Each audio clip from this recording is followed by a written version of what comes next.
Student, I am Sonam. Welcome back to my YouTube channel Apna Vidyalaya. आज के इस वीडियो में हम आप सभी को बताएंगे क्लास 10 हिंदी का बिल्कुल वायरल पेपर ऐसा ही आएगा आप सभी का 22 फरवरी का हिंदी का बोर्ड 2024 का पेपर। अगर आप सभी लोग इस पूरे पेपर की तैयारी कर लेते हो, पूरे के पूरे वायरल पेपर है, इसमें जितने क्वेश्चन है सभी बिल्कुल वायरल क्वेश्चन है, ठीक है, जो आपके बोर्ड एग्जाम में कंटिन्यू यानी हर साल आते हैं, ठीक है, पूछे जाते हैं आपके बोर्ड के पेपर में। अगर आप लोग पूरे के पूरे पेपर की इस तैयारी कर लिए हिंदी का, तो आप सभी का हिंदी में इस बार 70 में 70 नंबर बिल्कुल पक्का है, ये मेरी 100% गारंटी है, ठीक है।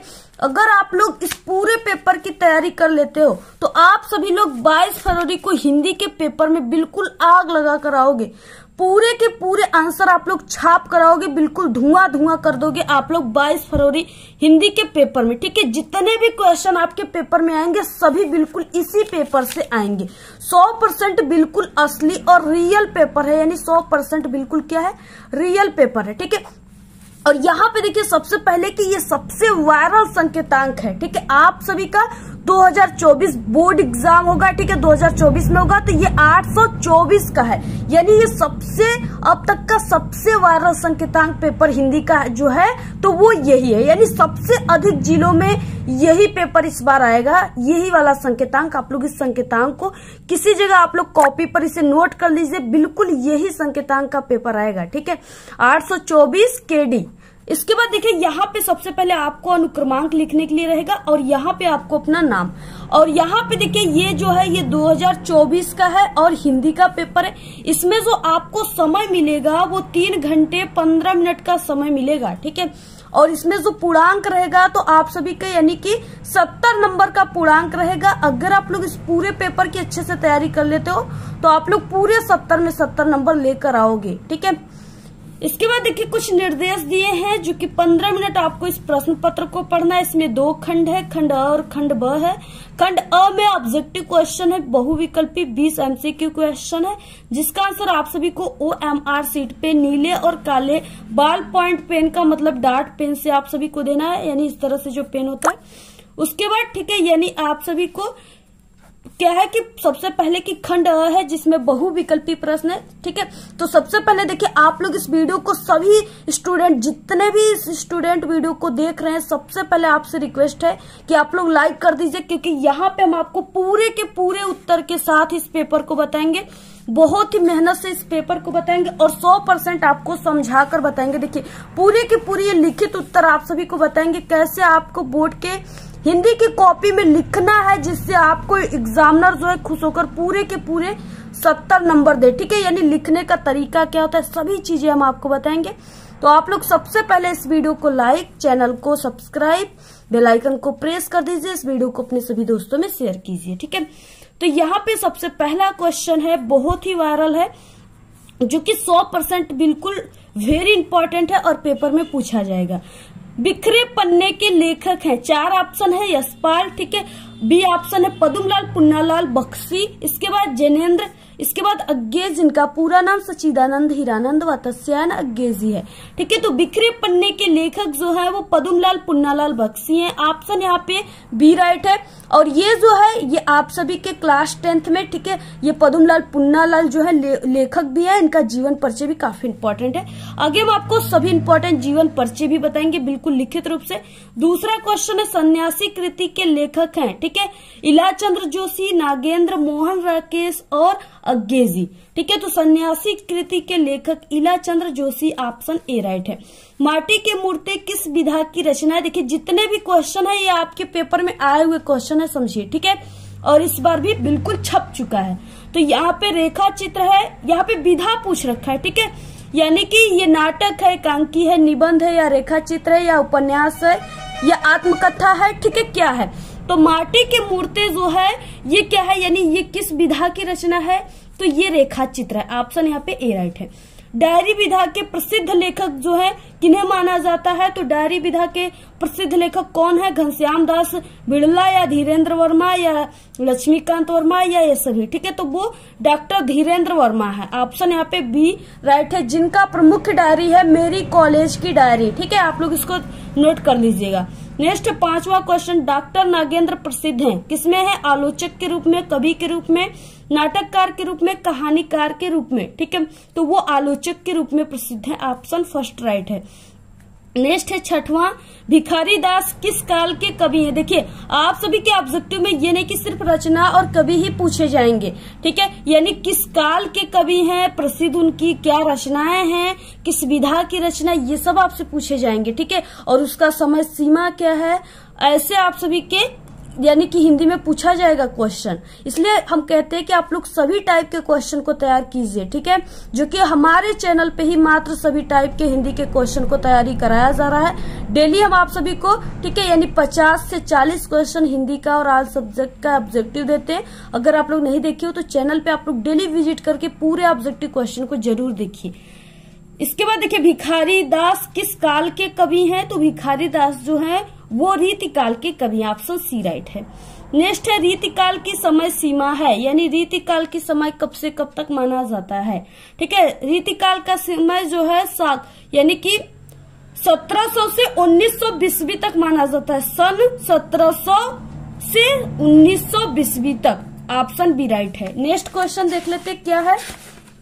आपका ये पेपर हिंदी का जो बिल्कुल वायरल है 22 फरवरी के दिन, इसी में से ही पूरे के पूरे क्वेश्चन आप सभी के क्लास 10th हिंदी के पेपर में आएंगे। ठीक है, 8वां क्वेश्चन है, पल्लव के रचयिता हैं सुमित्रानंदन पंत, अज्ञे निराला जिनका पूरा नाम सूर्यकांत त्रिपाठी निराला, और यहाँ पे महादेवी वर्मा। ठीक है, तो यहाँ पे यानी कि पल्लव जो है वो सुमित्रानंदन पंत की रचना है। ऑप्शन फर्स्ट राइट है। नेक्स्ट पंचवटी के रचयिता है, पंचवटी के रचयिता जो है मैथिली शरण गुप्त है। ऑप्शन बी राइट है। 10 क्वेश्चन है, नई कविता के कवि हैं, यानी नई कविता के यहाँ पे देखिए कवि पूछ रखा है। ठीक है, तो नई कविता के जो कवि है वो Bhavani Prasad Mishra. Option D right है। शोक विकल सब रोबही रानी रूपी, ठीक है, सिलू बलू तेजु बखानी उपयुक्त पंक्ति में कौन सा रस है? देखिए यहाँ पे सबसे पहले कि आपको ये जो है यहाँ पे ये जो उदाहरण है इसको पहचानना होगा कि हाँ इसमें क्या दिया हुआ है। ठीक है, आप लोग क्लास 10th में हो तो आपको करुण रस और हास्य रस पढ़ना है, और उसी दोनों रस में से ही उदाहरण दिए जाएंगे। ठीक है, तो यहाँ पे देखिए सबसे पहले कि आपको आपके एग्जाम में इस बार ऑब्जेक्टिव के रूप में रस आ रहे हैं, लेकिन आप सभी को सबसे पहले उसका रस किसे कहते हैं, ठीक है, कितने यानी आपको हास्य रस करुण रस किसे कहते हैं ये तैयार करना है, और उसके 4-5 उदाहरण को तैयार कर लेना है। ठीक है, उसके स्थायी भाव को तैयार कर लेना है, यानी सबसे पहले आपको डेफिनेशन उसका जान लेना है, जो कि आप सभी को हमारे चैनल पे मिल जाएंगे प्लेलिस्ट में, या आप लोग सर्च कर सकते हो यूट्यूब पर करुण रस का परिभाषा और उदाहरण अपना विद्यालय मेरे चैनल का नाम, तो आप लोग को मिल जाएगा। तो यहाँ पे देखिए क्या है, सबसे पहले शोक दिया है, यानी शोक किसी भी तरह से दिया है लिखा है, लेकिन शोक लिखा हुआ है, यानी इसमें दुख की बात है, और जहाँ पे दुख की बात होती है वहां पे करुण रस होता है। शोक जो होता है वो करुण रस की स्थायी भाव होता है। ऑप्शन सी राइट है।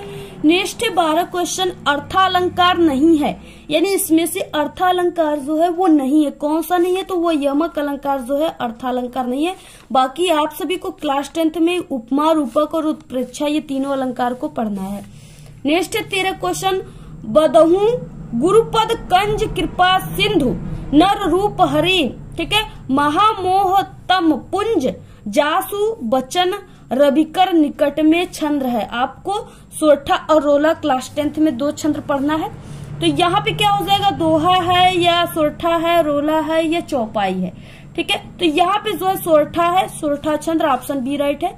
अमर में उपसर्ग है, अमर देखिए उपसर्ग पूछा है, शब्द यहाँ पे अमर दिया है। उपसर्ग का मतलब कि ये जो शब्द है इसके आगे कौन सा लगा हुआ है, तो यहाँ पे देखिए अ लगा हुआ है। ठीक है, तो इसमें क्या हो जाएगा, उपसर्ग अ हो जाएगा, आगे लगने वाले शब्द उपसर्ग होते हैं। नेक्स्ट है यहाँ पे 15 क्वेश्चन, ते शब्द रूप है तद शब्द के, ठीक है, यानी ये शब्द रूप यानी विभक्ति है। ठीक है, और देखिए अब आप लोग अगर ये ट्रिक जानना चाहते हो, यानी कि शब्द रूप और विभक्ति को कैसे पहचाना जाए कि क्या है या याद कैसे किया जाए, तो हमारे चैनल पे एक ट्रिक है बहुत ही मजेदार, जिससे आप लोग सिर्फ छोटी सी ट्रिक से 1000 प्लस आप लोग विभक्ति और शब्द रूप को पहचान सकते हो। तो आप लोग उस वीडियो को जरूर देख लीजिएगा, आपका सभी टेंशन बिल्कुल दूर हो जाएंगे। ठीक है, विभक्ति पहचानने की ट्रिक आपको यूट्यूब पर सर्च करना है और मेरे साथ ही मेरे चैनल का नाम अपना विद्यालय, तो वहां पे आप लोग लिखकर या बोलकर सर्च करोगे तो वीडियो आ जाएंगे, वहां से आप लोग देख लीजिएगा। ठीक है, ये शब्द रूप तद शब्द के क्या है, पुल्लिंग प्रथमावचन भी है, नपुंसकलिंग, ठीक है, प्रथमा द्विवचन भी है, स्त्रीलिंग द्वितीय द्विवचन भी है, यानी इनमें से सभी में ये ते आता है। ठीक है, तो ऑप्शन यहाँ पे डी राइट है। नेक्स्ट है 9 रसों का समूह का समास होता है। अब देखिए 9 रसों का जो समूह है उसका समास क्या हो जाएगा, यहाँ पे पूछ रखा है। ठीक है, तो यहाँ पे 9 रस हो जाएगा, ऑप्शन बी राइट है। नेक्स्ट अमृत का पर्यायवाची शब्द है, क्या है, सुधा, अभि, पीयूष, ये सभी। ठीक है, अमृत का पर्यायवाची शब्द है सुधा, अभि, पीयूष, ये सभी। ठीक है, तो यहाँ पे ये पूरे जो है अमृत के पर्यायवाची, सुधा भी, अभि भी, पीयूष भी। जिस वाक्य में एक प्रधान उपवाक्य और अन्य आश्रित उपवाक्य हो उसे कहते हैं, उसे क्या कहते हैं, तो मिश्रित वाक्य कहते हैं। ये तीनों जो है बिल्कुल न्यू क्वेश्चन है। आओ स्नान करते हैं, वाक्य का भावाच्य में परिवर्तन है।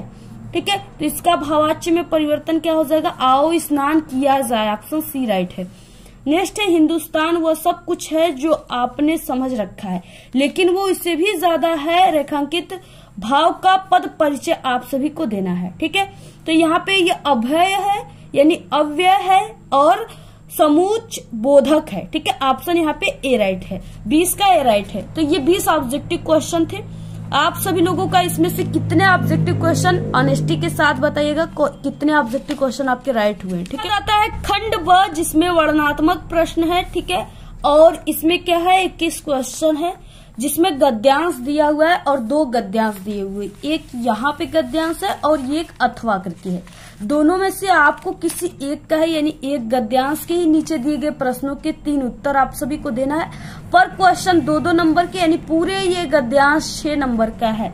अब देखिए यहाँ पे क्या हो जाएगा, दिया है पहला गद्यांश जो है वो दिया है, जिंदगी को मौत के पंजों से मुक्त कर उसे अमर बनाने के लिए आदमी ने पहाड़ काटा है। किस तरह इंसान की खूबियों की कहानी सदियों के बाद आने वाली पीढ़ियों तक पहुंचाई जाए, इसके लिए आदमी ने कितने ही उपाय सोचे और किए। उसने चट्टानों पर अपने संदेश खोदे, ताड़ों से ऊंचे धातुओं से, ठीक है, चिकने पत्थर के खंबे खड़े किए, तांबे और पीतल के पत्थरों पर अक्षरों के मोती बिखेरे और उसके जीवन मरण की कहानी सदियों के उतार पर सरकती चली आई। ठीक है, चली आ रही है, जो आज हमारी अमानत विरासत बन गई है। इस तरीके से दिया है। पहला क्वेश्चन क्या है, सबसे पहले उपर्युक्त गद्यांश का संदर्भ लिखिए। ठीक है, संदर्भ में आपको ये लिखना होता है कि ये जो है ये किस पाठ का है और इसके लेखक कौन है। ठीक है, तो देखिए आप अगर ये वीडियो देखना चाहते हो कि गद्यांश को कैसे पहचाने कि वो किस पाठ का है और इसके लेखक कौन है, तो ये भी ट्रिक की वीडियो हमारे चैनल पे बन चुकी है, आप लोग वैसे ही सर्च कर लीजिएगा यूट्यूब पर। ठीक है, और देखिए आपको इसमें हम थोड़ी सी ट्रिक बता देते हैं कि कैसे आपको पहचानना है। अगर देखिए यहाँ पे चट्टाने आ गए, ठीक है, और बाकी यहाँ पे जैसे संदेशों को खोदना आ गया, खोदे, ठीक है, और यहाँ पे खंबे खड़े आ गए, पत्थर आ गए, अगर ये सब चीजें आ गए आप सभी के गद्यांश में, तो आप लोग समझ जाइएगा कि ये सब चीजें यानी एक किसके बारे में, गुफाओं के बारे में बात हो रहा है, और वो जो है यानी अजंता है, अजंता की गुफाएं। ठीक है, इस तरीके से अजंता है और जिसके लेखक हैं भगवत शरण उपाध्याय हैं। ठीक है, तो यहाँ पे डॉक्टर भगवत शरण उपाध्याय। तो आप लोग यहाँ पे संदर्भ में कैसे लिखोगे, सबसे पहले कि यहाँ पे खंड ब लिखना है आपको। ठीक है, उसके बाद यहाँ पे प्रश्नोत्तर संख्या जो भी है 21 है तो आपको लिख देना है, बाकी यहाँ पे लाइनिंग वगैरह कर देना है। गद्य में आपको लिखना है जिंदगी को मौत डैश डैश बन गई है, यानी कि गद्य, ये गद्यांश है तो आपको सबसे पहले गद्य हेडिंग डालना, उसमें आपको इसके आगे के 2 वर्ड और लास्ट के डैश डैश करके 2 वर्ड को लिख देना है जो चीजें है। ठीक है, हमने आपको कॉपी लिखो, 2-3 वीडियो हमने बनाया हुआ है जिसमें हम सभी ट्रिक बता चुके हैं कि आपको कैसे लिखना है। अगर आप लोग नहीं देखे हो तो उस वीडियो को आप लोग जरूर देख लीजिएगा। अभी कल ही एक कॉपी लिखे कैसे, जैसे टॉपर लिखते, जिससे पूरे के पूरे 100 में नंबर 100 मिले। तो आप लोग उस वीडियो को देख लीजिएगा जरूर। तो यहाँ पे जिंदगी को मौत डैश डैश बन गई है। सबसे पहला क्वेश्चन में संदर्भ था, तो आपको लिख देना है हेडिंग संदर्भ, नीचे लाइनिंग कर देना है। कैसे लिखना है, प्रस्तुत गद्यांश हमारी पाठ्य पुस्तक, ये हिंदी से लिया गया, तो आपको ब्लैक पेन से कामा के अंदर लिखना है कि गद्य खंड में संकलित, और इसके बाद पाठ का नाम जो भी है अजंता, तो वो आपको लिख देना है कामा के अंदर ब्लैक पेन से। नामक पाठ से लिया गया, इसके लेखक डॉक्टर भगवत शरण उपाध्याय है। ठीक है, ऐसे आपको लिख देना है। इसके बाद नेक्स्ट है यहाँ पे दूसरा क्वेश्चन, रेखांकित अंश की व्याख्या कीजिए। इसका मतलब क्या है कि सिर्फ आपको इतने का ही व्याख्या करना है, जिसके नीचे ये ब्लैक वाली जो लाइनिंग है ना, अंडरलाइन, उसी का व्याख्या करना है। आपको सबसे पहले इसमें क्वेश्चन में से रेखांकित अंश की व्याख्या को ऐसे उठाना है और अपनी कॉपी में दूसरा डाल करके हेडिंग आपको लिख देना है। ठीक है, रेखांकित अंश की व्याख्या, बाकी नीचे लाइनिंग कर लेना है। शुरुआत कैसे करना है, देखिए जो चीजें हैं आपको वही चीजों को लिखा जाता है, थोड़े से अपने शब्दों में से और नए तरीके से लिखा जाता है बनाकर।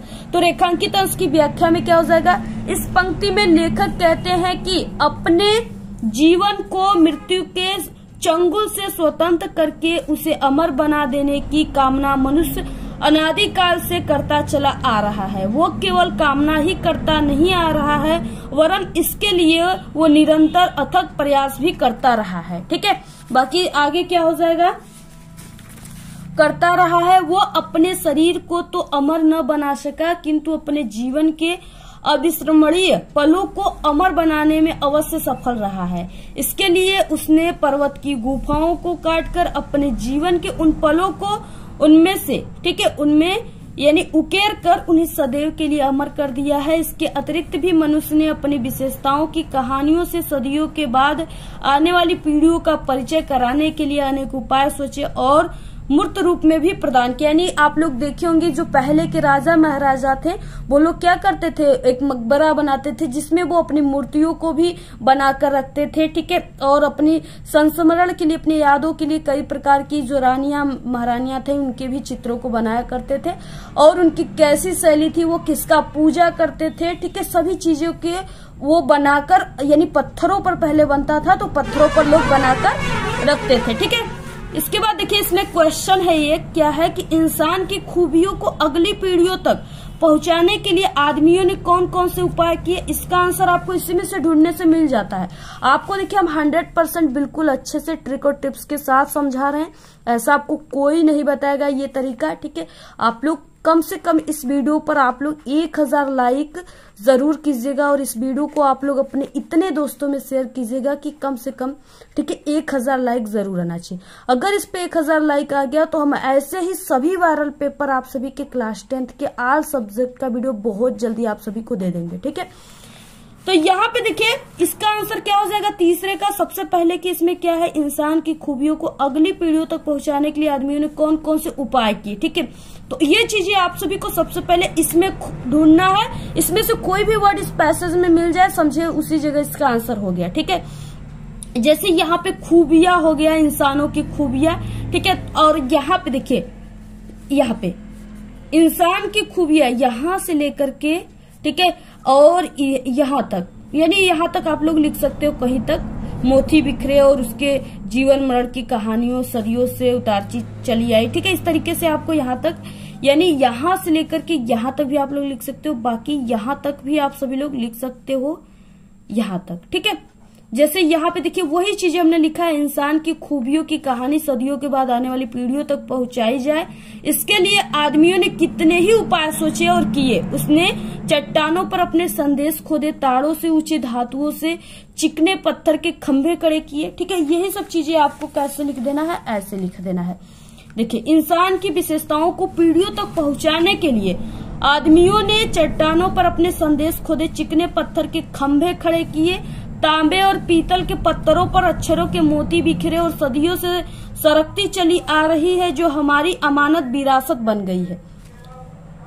ऐसे आप सभी को क्या करना है, पूरा लिखना है। 100% मेरी गारंटी के ऐसे आप लोग लिखोगे, गद्यांश सॉल्व करोगे तो पूरे के पूरे 6 नंबर मिलेंगे, एक भी नंबर कभी कोई नहीं काट सकता। ठीक है, इसके बाद देखिए, यानी ये था पहला गद्यांश। दूसरा क्या है, अथवा है।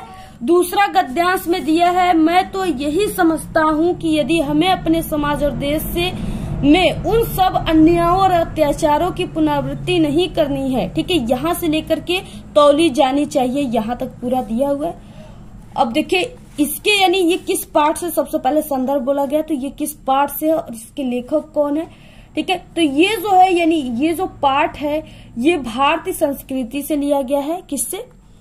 भारतीय संस्कृति। और इसके जो लेखक हैं वो कौन है? डॉक्टर राजेंद्र प्रसाद।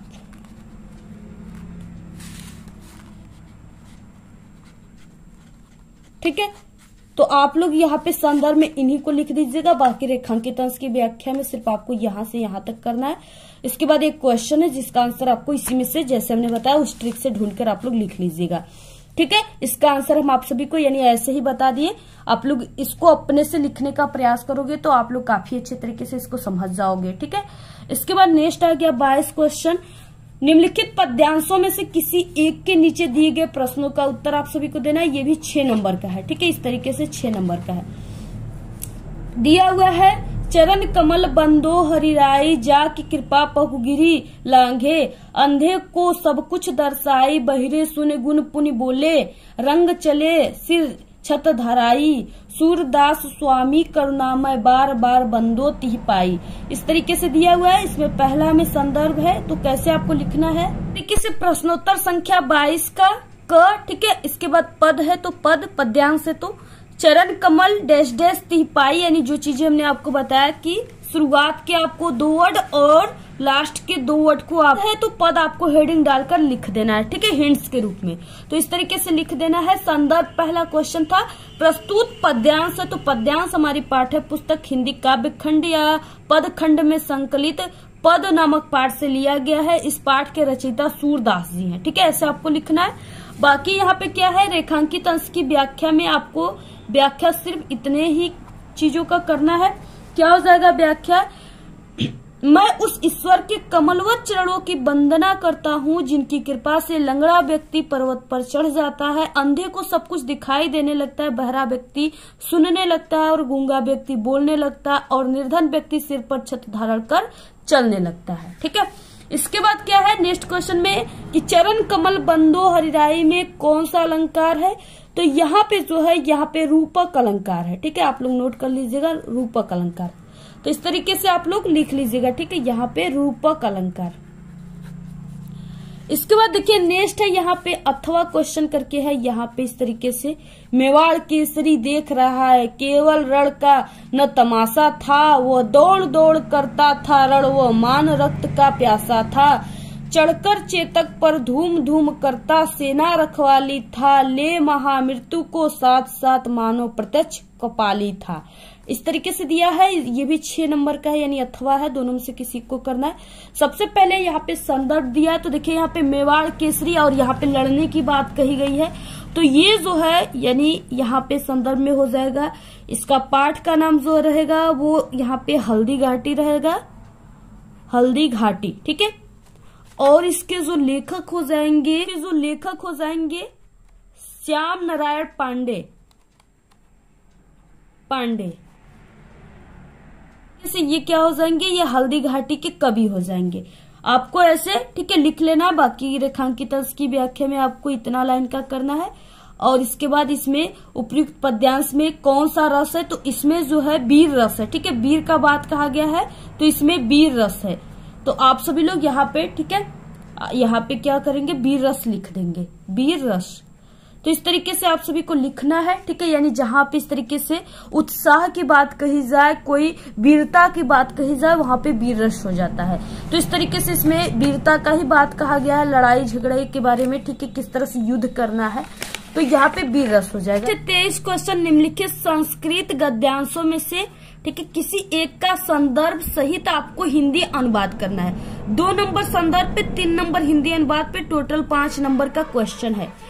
यहाँ पे दिया अस्माका संस्कृति सदा गतिशीला वर्तते, यहाँ से लेकर के यहाँ तक दिया है दृढ़ता चेती तक। ठीक है, तो आपको सबसे पहले कि ये संस्कृत गद्यांश है तो आपको गद्य लिख करके ठीक है हेडिंग आप सभी को लिखने के बाद आपको यहाँ पे अस्माकम संस्कृति और डैश डैश दृढ़ता चेती आपको हिंट्स लिखना है। उसके बाद इसमें आपको संदर्भ लिखना है। कैसे लिखना है देखिए, पूरा लिखित रूप से बता रहे हैं आपको, पूरा का पूरा आंसर आप लोग को कोई नहीं बताएगा। सबसे पहले संस्कृत गद्यांश प्रश्नोत्तर संख्या 23, ठीक है। काफी मेहनत से ये वीडियो बना हुआ है आप सभी लोगों के लिए। संस्कृत यहाँ पे गद्य है तो गद्य अस्माका संस्कृति डैश डैश दृढ़ता चेती। संदर्भ में प्रस्तुत संस्कृत गद्यांश हमारी पाठ्य पुस्तक हिंदी के संस्कृत खंड में संकलित भारतीय संस्कृति नामक पाठ से अवतरित है या लिया गया है। इसमें क्या है, भारतीय संस्कृति के आदर्शों का वर्णन किया गया। क्या हो जाएगा, संस्कृत गद्यांश, ठीक है। और जैसा हम आपको बता रहे हैं ऐसा पूरा का पूरा पेपर का सॉल्यूशन कोई नहीं बताएगा, नहीं इतना समझाकर आपको बताएगा। आप लोग इस वीडियो को जरूर लाइक शेयर कीजिएगा। काफी मेहनत से ये वीडियो आप सभी लोगों के लिए पूरा लिखित रूप से बता रहे हैं, ठीक है। प्रश्नोत्तर संख्या 23, संस्कृत आपको गद्य है तो गद्य अस्माका संस्कृति डैश डैश दृढ़ता चेती। संस्कृत का जो ये पाठ है इसमें आपको कैसे लिखना है संदर्भ। प्रस्तुत संस्कृत गद्यांश हमारी पाठ्य पुस्तक हिंदी के संस्कृत खंड आपको लिखना है, ठीक है, क्योंकि ये संस्कृत खंड है में संकलित भारतीय संस्कृति नामक पाठ से अवतरित ही लिया गया है। इसमें भारतीय संस्कृति के आदर्शों का वर्णन किया गया है। बाकी इसका क्या यहाँ पे क्या हो जाएगा, इसका हिंदी अनुवाद हेडिंग आपको लिखना है। और अस्माका संस्कृति सदा गतिशीला वर्तते। अस्माका मतलब हमारी संस्कृति, मतलब संस्कृति, ठीक है, सदा गतिशीला यानी गतिशील है। तो हिंदी अनुवाद हो जाएगा हमारी संस्कृति सदा गतिशील है। मानव जीवन को संस्कारित करने के लिए यह समय समय पर नई नई विचारधाराओं को स्वीकार करती है और शक्ति प्राप्त करती है।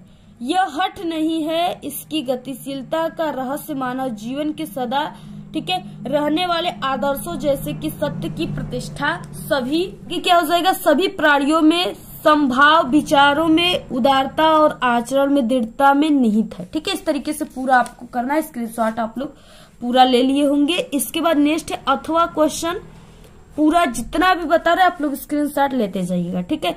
दूसरा जो है यहाँ पे तत् सर्वम अस्माकम आंतरिक विषय, यहाँ से लेकर के अस्माका राष्ट्रम तक दिया हुआ है। और ये जो है यानी इसमें आपको सिर्फ पाठ का नाम ही लिखना होता है। तो ये जो है आप लोग लिख लीजिए कि बीर, ठीक है, बीरेड़ पूज्यते पाठ से है, बीरेड़, ठीक है। और यहाँ पे पूज्यते पाठ से है। आपको ये पाठ का नाम में आप लोग लिख लीजिएगा, ठीक है। बाकी यहाँ पे इसका अनुवाद जो चैनल पे हमने बता चुका है पहले से। जितने भी क्वेश्चन का आंसर यहाँ पे हम नहीं बता रहे हैं, इसका आंसर आप सभी लोग हमारे चैनल पे एक हिंदी का प्लेलिस्ट बना है, उसमें आप लोग जाकर के सभी वीडियो को देख लीजिएगा, आंसर आपको मिल जाएंगे। 24 क्वेश्चन है। निम्नलिखित संस्कृत पद्यांशों में से किसी एक का आपको संदर्भ सहित हिंदी अनुवाद करना है। 2 नंबर संदर्भ पे, 3 नंबर आपको अनुवाद पे, टोटल ये 5 नंबर का क्वेश्चन है। 2 दिया है, आपको किसी एक का ही उत्तर लिखना है। माता गुरुत्वा भूमि, ठीक है, खात पितोच तर तथा, ठीक है, मनम शीघ्रतम वातात चिंता बहुतरी त्रिणात, इस तरीके से दिया हुआ है देखिए, ठीक है। और ये संस्कृत का है। और यहाँ पे प्रश्नोत्तर संख्या जो भी है 24 आपको लिख देना है। संस्कृत श्लोक आपको हेडिंग डालना है, इसमें आपको फर्स्ट और लास्ट वर्ड को लिख देना है इसका, ठीक है। और यहाँ पे क्या हो जाएगा, संदर्भ प्रस्तुत श्लोक हमारी पाठ्य पुस्तक, ठीक है, हिंदी के संस्कृत खंड के अंतर्गत जीवन सूत्राणी नामक पाठ से अवतरित है, ऐसे आपको लिखना है। हिंदी अनुवाद देखिए क्या हो जाएगा, युधिष्ठिर उत्तर देते हैं कि पृथ्वी से अधिक भारी जो है वो माता है, आकाश से अधिक ऊंचा पिता है और वायु से अधिक शीघ्रगामी यानी त्रिगामी मन है। जो है वायु से भी तेज क्या चलता है, हमारी मन चलता है। आज हम अभी यहाँ सोच रहे, कल हमारी और आपके मन कहीं और सोचेगा, ठीक है। इस तरीके से यानी ये हवा से भी तेज चलता है हम लोग का मन। तीर से अधिक जो है वो छीड़ करने वाली चिंता है। तो इस तरीके से आपको पूरा ऐसे ही लिखना है। इसके बाद यहाँ पे, ठीक है, मरणम मंगलम दिया हुआ है, तो ये वाराणसी चैप्टर से आप लोग इसको देख लीजिएगा, तैयार कर लीजिएगा। 25 क्वेश्चन क्या, अपने पठित खंड काव्य के आधार पर निम्नलिखित प्रश्नों में से किसी एक का ही उत्तर देना है। और ये चीजें आपका जिला वाइज होता है, ठीक है, यानी आप लोग जिस जिले को उसी हिसाब से आपको इसको सिर्फ एक ही याद करके जाना है। यहाँ पे जैसे आप सभी लोग किस जिले के हो, आपको कौन सा पढ़ना है, किस जिले के स्टूडेंट को कौन सा खंड काव्य याद करना है, ये हमने वीडियो बनाया हुआ है, चैनल पे आप लोग देख लीजिएगा हमारे। यहाँ पे जैसे मुक्ति दूत खंड काव्य के आधार पर गांधी जी की चरित्र विशेषताएं लिखिए, ठीक है। इस तरीके से यहाँ पे जो चीजें कहा है सिर्फ आपको उसी एक ही क्वेश्चन का आंसर इसमें से देना है जो आपको पढ़ना है। ज्योति जोहार, अग्र पूजा, मेवाड़ मुकुट, जय सुभाष, ठीक है, मातृभूमि, कर्ण, कर्मवीर, तुमुल, इस तरीके से कई दिया हुआ है, जय सुभाष, ठीक है। तो इस तरीके से इसमें कई दिया, सिर्फ एक ही का आपको करना है। नेक्स्ट क्वेश्चन है 26 का क, निम्नलिखित लेखकों में से किसी एक का जीवन परिचय आपको लिखना है, ठीक है, और उनकी प्रमुख रचनाओं को भी आप सभी को लिखना है। 3 नंबर आप सभी को जीवन परिचय पर, 2 नंबर रचनाओं पर, टोटल 5 नंबर का है। यहाँ पे 3 दिए हुए लेखक किसी एक का ही लिखना है। पहला है पद्मलाल पुन्नालाल बख्शी, ठीक है, रामचंद्र शुक्ल और जयशंकर प्रसाद। तो यहाँ पे हमने जयशंकर प्रसाद और रामचंद्र शुक्ल का कई बार जितने भी हमने पेपर बताया सभी में हमने बता चुका है, ठीक है। आप लोग उस पेपर को देख लीजिए और ये सब आपको मिल जाएगा, वहां से स्क्रीनशॉट लेकर आप लोग लिखकर तैयार कर लीजिएगा। और हम अलग से भी इसका बना चुके रामचंद्र शुक्ल और जयशंकर प्रसाद का, आप लोग देख लीजिएगा, ठीक है। जीवन परिचय क्लास 10th इम्पोर्टेंट में। और यहाँ पे हम आप सभी को पद्मलाल पुन्नालाल बख्शी का बता रहे हैं किस तरीके से आप सभी को, ठीक है, लिखना है। बहुत ही हम सरल आप सभी को बताएंगे, तो आप सभी लोग इसका स्क्रीनशॉट ले लीजिए। यहाँ पे पद्मलाल पुन्नालाल बख्शी का जीवन परिचय, ठीक है। तो जीवन परिचय में क्या हो जाएगा, पद्मलाल पुन्नालाल बख्शी का जन्म जो हुआ था वो 1894 ईस्वी में जबलपुर के खेरागढ़ नामक स्थान पे हुआ था। इनके पिता का नाम पद्मलाल बख्शी था, बाबा उमराव बख्शी, ठीक है, साहित्य प्रेमी और कवि थे। इनकी माता को भी साहित्य से बहुत प्रेम था। परिवार के जो है साहित्यिक वातावरण के प्रभाव के कारण ये विद्यार्थी जीवन से ही कविताएं रचते थे। बीए पास करते ही इन्होंने सरस्वती में, ठीक है, सरस्वती में क्या किया, अपनी रचनाएं प्रकाशित कराना प्रारंभ कर दिया। बाद में सरस्वती के अतिरिक्त अन्य पत्र पत्रिकाओं में भी इनकी रचनाएं प्रकाशित होने लगी। इनकी कविताएं स्वच्छंदतावादी थी, जिन पर अंग्रेजी कवि वर्ड्सवर्थ का स्पष्ट प्रभाव परिलक्षित होता है, ठीक है। बख्शी जी की प्रसिद्धि का मुख्य आधार आलोचना और निबंध लेखन है। साहित्य का यह महान साधक सन 1971 में, ठीक है, परलोकवासी हो गए, यानी ये स्वर्गवास हो गए इनका। रचनाएं आपको लास्ट में लिख देना है, तो रचनाएं क्या हो जाएंगी बख्शी जी की, इस तरीके से आपको, ठीक है, लिखने के बाद लिखना है। निबंध संग्रह है इनका, प्रबंध, परिजात, पंचपात्र, ठीक है, और यहाँ पे पद्वन, मकरंद और बिंदु, कुछ बिखरे पन्ने, जैसा कि फर्स्ट ऑब्जेक्टिव में था। संग्रह इनका झलमला, अंजलि, आलोचना है इनका, विश्व साहित्य, हिंदी साहित्य, विमर्श साहित्य, शिक्षा, हिंदी उपन्यास साहित्य, हिंदी कहानी साहित्य। और यहाँ पे अनुवादक है ये पाश्चित्य का और उन्मुक्ति का बंधन। काव्य संग्रह है इनका सतदल, ठीक है, आश्रुदल। इस तरीके से आपको क्या करना है, पूरा आप लोग इसका स्क्रीनशॉट ले लीजिए। ऐसे ही लिखेंगे तभी आपको पूरे के पूरे 5 नंबर जो है दिया जाए। देखिए यहाँ पे निम्नलिखित कवियों में से किसी एक का आपको कवि का क्या करना है, जीवन परिचय लिखना है तथा उनकी रचनाएं भी आपको लिखना है। रसखान है रामनरेश त्रिपाठी, केदारनाथ सिंह, सबसे इम्पोर्टेंट है ये रामनरेश त्रिपाठी, इनका जीवन परिचय आता है आपके एग्जाम में, ठीक है। तो कैसे लिखना है, तो देखिए यहाँ पे स्क्रीनशॉट आप लोग ले लीजिएगा। रामनरेश त्रिपाठी का जीवन परिचय, ठीक है। रामनरेश त्रिपाठी का जन्म जो हुआ था वो 1889 ईस्वी में जिला जौनपुर उत्तर प्रदेश के अंतर्गत कोयरीपुर गांव में एक साधारण कृषक परिवार में हुआ था, ठीक है। घर के धार्मिक वातावरण तथा पिता की परमेश्वर भक्ति का पूरा प्रभाव बालक रामनरेश पर पड़ा, ठीक, प्रारंभ से ही पड़ा और केवल 9वीं कक्षा तक स्कूल में पढ़ने के पश्चात इनकी पढ़ाई छूट गई। बाद में इन्होंने स्वाध्याय से हिंदी, अंग्रेजी, बांग्ला, संस्कृत, गुजराती और गंभीर अध्ययन किया इन सब चीजों का, ठीक है। साहित्य साधना में को भी अपने जीवन का लक्ष्य बनाया और सन 1962 ईस्वी में ये स्वर्ग सिधार गए, ठीक है, यानी मर गए।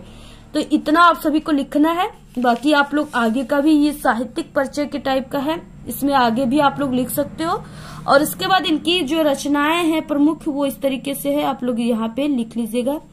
मिलन है, पथिक है, स्वप्न है, मानसी है, कविता कौमुदी है, ठीक है, ग्राम्य गीत तथा शिक्षा बावनी है। इस तरीके से आप लोग इसको पूरा नोट कर लीजिएगा। ठीक है, आप लोग इसका लिख करके, जैसे हमने बताया आपको जीवन परिचय लिखने का सही तरीका, 2 तरीका हमने बताया है आपको।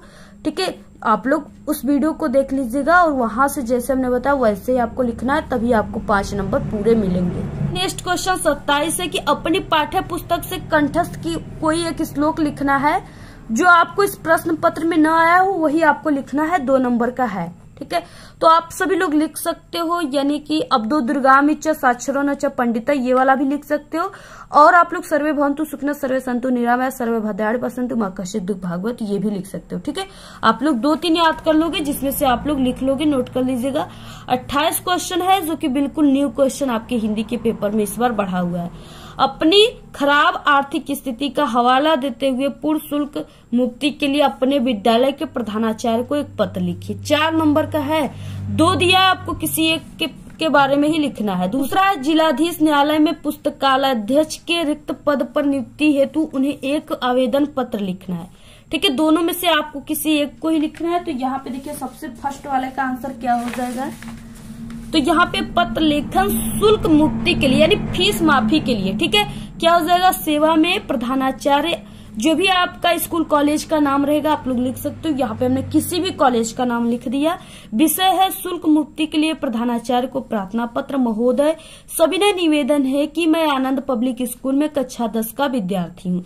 मेरे पिताजी एक किसान है, किसी प्रकार से वो मेरी पढ़ाई और घर का पालन पोषण जिम्मेदारी लिए हुए थे। ठीक है, परंतु कुछ ही दिनों पहले उन्हें कुछ बीमारियों ने ग्रसित कर लिया, जिस वजह से अब वो कोई भी कार्य करने में सक्षम नहीं हो पा रहे हैं और वो मेरी स्कूल की फीस नहीं दे सकते हैं। ठीक है, मैं आपको ये याद दिलाना चाहता हूँ कि मेरी स्कूल से संबंधित गतिविधियों में काफी अच्छा प्रदर्शन रहा है और मेरा कक्षा में प्रथम स्थान रहता है।